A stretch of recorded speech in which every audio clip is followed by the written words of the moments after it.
আর বড় যে বিষয়টা হইতেছে, উনি যে কেমনে বুঝতে পারলো যে আমি কোটিপতি, আমি পয়সাওয়ালা লোক, আমার মাথায় এটাই ধরতেছেন। আর আমার গেট আপ সেটা অন্যরকম থাকে, দেখলে বোঝা যায় যে এটা পয়সাওয়ালা লোক। তাকে লজ্জা দিতে পারতাম, কারণ সে যে কথা বলছে যে আমি ধান কাটার জন্য আসছি। এখন তো ধান কাটার সিজন না, আমি লজ্জা দিয়ে অনেক কথা বলতে পারতাম, কিন্তু আমি তাকে লজ্জা দিইনি।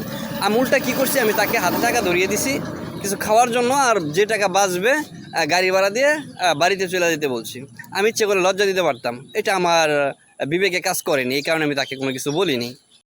লোক দেখলে মানুষ যে কেমনে বুঝতে পারে নিজেও বুঝি না।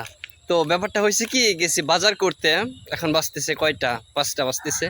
গেছি বাজার করতে, তো একজন এসে বলতেছে, ভাই একটু সাইড আসেন, একটু কথা বলবো। কি কথা বলবে? ছেলেটা ভালোই রিয়াং বয়সের, হ্যাঁ, কাঁধে একটা ব্যাগ আছে। তো বলে যে একটু সাইডে চাপেন, একটু কথা বলবো। আচ্ছা ঠিক আছে, সাইডে গেলাম। পরে বলে যে, ভাই আমি আসছি তো অনেক দূর থেকে, তো আমি খাইনি কোনো কিছু, আমাকে কিছু হেল্প করেন না। বেচারা বলতেছে যে খাই নাই, তো বিষয়টা কেমন হইলো না? পরে বললাম যে আচ্ছা ঠিক আছে, কোথা থেকে আসছেন? পরে বলে যে উত্তরবঙ্গে থেকে আসছে। আমি বললাম যে কেন আসছেন এখানে? কয় কাজের সন্ধান আসছিলাম, কাজ তো পাইলাম না, এখন ক্ষুধা লাগছে, কাছে টাকা পয়সাও নাই, কীভাবে কী করবো কিছুই বুঝতে পারতেছি না।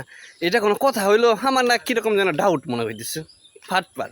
তো এখন যদিও সে খাওয়ার কথা বলছে, আর এর মধ্যে আমি হলাম পয়সাওয়ালা লোক, আমি তো আবার ওরকম তাকে ফিরে দিতে পারি না।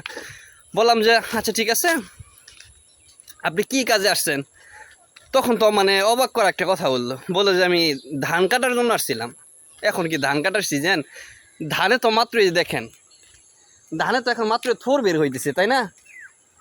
অবশ্যই যে ধানটা পেকে যাইতেছে, এটা হয়তো অন্য ধান। আর এই যে বাকি যে ধানগুলো, এইগুলো কিন্তু যে মাত্র থোর বের হইতেছে। তাহলে এখন কিভাবে সে ধান কাটার জন্য আসে?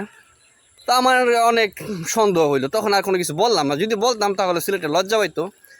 তো আর কি বলবো, তখন পকেটে টাকা ছিল, অনেকে বললাম আচ্ছা ঠিক আছে 2 লাখ টাকা রাখেন। পরে 2 লাখ টাকা দিয়ে দিলাম, বললাম যে কাজ টাজ করা লাগবে না, কিছু খাইয়া বাসায় চলে যান, আর এই টাকা দিয়ে একটা ব্যবসা বাণিজ্য করবেন।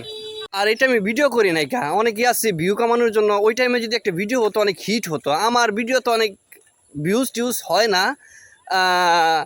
আমার ভিউসের দরকার নেই। আমি যদি চাইতাম ওইটা ভিডিও করে পাবলিক প্লেসে আপলোড করতে পারতাম, আমার কোনো দরকার নেই। ব্যাপারটা আমি আপনাদের সাথে শেয়ার করলাম, এটাই আমার জন্য অনেক।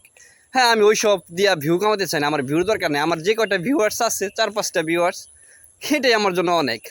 আর বড় যে বিষয়টা হইতেছে, উনি যে কেমনে বুঝতে পারলো যে আমি কোটিপতি, আমি পয়সাওয়ালা লোক, আমার মাথায় এটাই ধরতেছেন। আর আমার গেট আপ সেটা অন্যরকম থাকে, দেখলে বোঝা যায় যে এটা পয়সাওয়ালা লোক। আর মধুপুরের পোলা বলে কথা, ব্র্যান্ডের পোলা, টাকাওয়ালা, কোটিপতি পোলা। তো দিয়ে দিলাম 4-5 লাখ টাকা, ব্যবসা বাণিজ্য করুক, আর মানুষের কাছে যেন হাত না পাতে, এরকমভাবে আসলে বলা যায়। কতটুকু নিজের কাছে নিজে ছোটো হওয়া, এটা যে চায় সেই ভালো বোঝে। আর আমি চাইও না যে আসলে এরকমভাবে কেউ কারো কাছে হাত পাতুক। সবাই ইনকাম করুক, সবাই কামাই করুক, সবাই পয়সাওয়ালা হোক, সবাই কোটিপতি হোক, এটাই দোয়া করি সবার জন্য।